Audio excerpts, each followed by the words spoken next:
Shout out to creators of this segment, JanembasCandyHell, Veguito, and Juan Nasser. Year 737, the day of planet Vegeta's destruction. The Earthlings universe. Number 9. Spotting a lone space pod escaping the cataclysm. Cooler's men don't hesitate in deciding to intercept the vessel, as no good could possibly come from leaving it be. Obliterating it on the spot. Zarbon worriedly approaches Frieza, alerting his brother's ship has been spotted nearby. Furious at this, he demands to know what that treacherous snake is doing in his territory. Immediately confronting the trespasser, he wants to know what he believes he's doing, interfering in his affairs. But he doubles down on his actions, calling his brother a fool and letting a Saiyan escape. He is merely here to assist in finishing the job competently. Though the Emperor didn't ask Cooler to do anything, claiming to have spared that Saiyan purposely to serve him later. Even with this, his sibling shows no remorse, simply telling him too bad. Getting right in his face, Frieza barks he not enter his sector again. Disrespecting him further, he growls if he's done here, he can allow himself to. Backhanding Frieza, he dictates he not come near him or be spoken to in such a way. Understandingly taken aback by this, the younger brother shrieks he can't believe he had the goal not to only trespass in his territory, but to also attack him, while in his powered down state no less. When their father gets word of his actions here today, he vows Cooler will regret it for at least the next 100 years. But that's only if he doesn't receive even more tragic news. Killing his own family. Zarbon and Dodoria can't believe the sight before him. In fact, they aren't given the opportunity to process it. Cooler hissing what a shame it is that during Frieza's secret mission, something went horribly wrong. Whatever happened, no living witnesses remain to account for the dreadful loss of the fearsome Lord Frieza. Stacking the bodies into a pile, he commands his underlings to drag them back to his brother's ship and send it into the nearest star. That should tie things up here just fine. In a calculated, swift secret plan of his own, Cooler plotted an idea in a bid for King Cold to hand this territory and everything else Frieza ruled over to him. And thus began the reign of Cooler in this part of the universe, extending all the way to Earth, on which Son Goku would not arrive. Never would this reality know the potential of the infant in that pod, who was snuffed out before his adventure could ever begin, undoubtedly resulting in a domino effect of unprecedented proportions. 12 years go by. The following events occur in both universes 9 and 3, the latter being Bardock and Raichi's realm. Bulma begins her journey to find the Dragon Ball on Mount Paozu. Sticking to the bleep on her radar, she knows the next closest one must be around here somewhere. Stopping at a tiny shack, since we're familiar with the luxury she comes from, she can't help but comment to herself on what a rundown place it is. Drawing her weapon, she doesn't want to take any chances. Making her way in, the wily old Gohan heard her car pull up and chooses to hide quietly behind the door, scoping out the intruder's actions. Relieved to find no one here, she wonders where that Dragon Ball could be. When Gohan pipes up behind her, questioning if Miss Burglar is looking for something. Firing 6 rounds and screaming in fright. Somehow the Grandpa catches 7 bullets before dropping 10. So in reality, she probably just drained the entire magazine. But semantics aside, he chides the young girl, reprimanding that was very dangerous what she just did. But she could only stand in amazement that he literally just caught bullets. He then scolds, well, they were going to damage my wall. After a grocery list of excuses and a couple cups of tea, Bulma told the old man exactly what she was looking for and why, revealing her knowledge of Shenron's power and her quest to bring the 7 orbs together. Upon hearing this, Gohan is happy to hand over his Dragon Ball, but only on the condition he accompanies her, as it's obvious she'll face some unsightly danger ahead.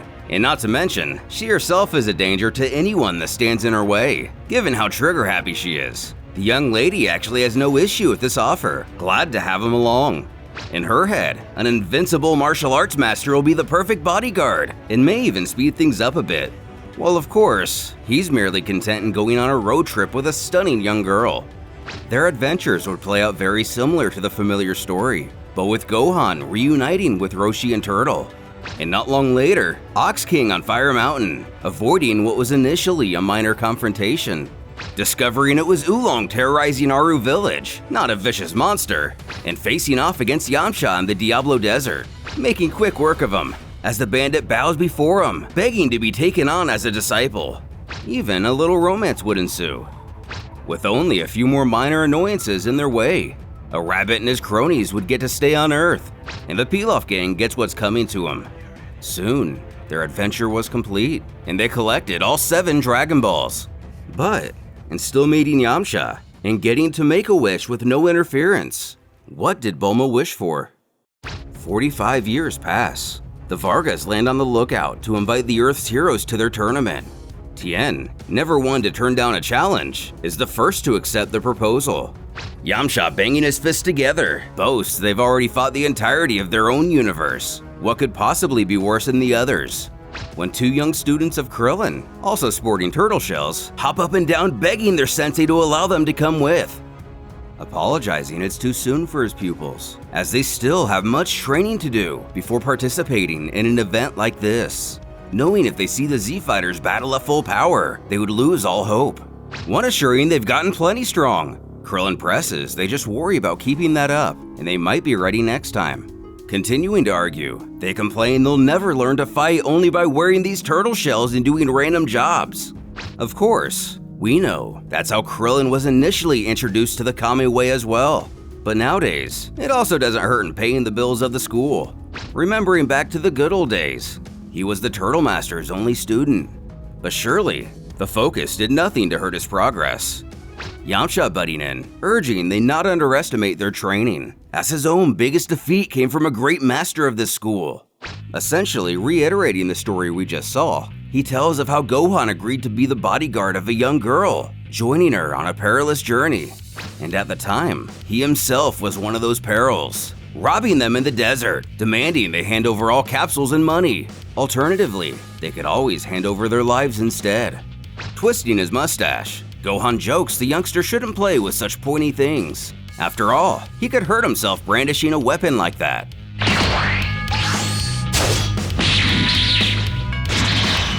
Oolong cheering on the old-timer from a distance, while Puar can only look in horror, deducing what's going on from the stories he's heard. Yamcha, now much more alert, questions if this man happens to be the great martial artist's son Gohan by chance.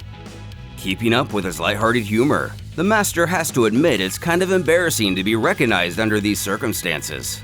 But instead of backing down, Yamcha is more determined than ever to win this fight, believing it will be an honor to defeat him with the strongest attack.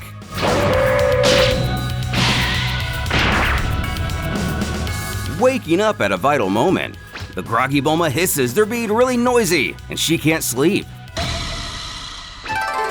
Spotting the beautiful woman before him, the warrior's brain turns to potatoes. So Gohan plants him in the ground with a modest kick. Confused that was his strongest technique.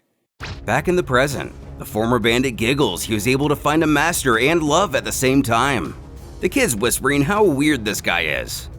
Catching him off guard, Tien tells them not to be sad, as their day will come. After all, they are in the best school. He would know this firsthand.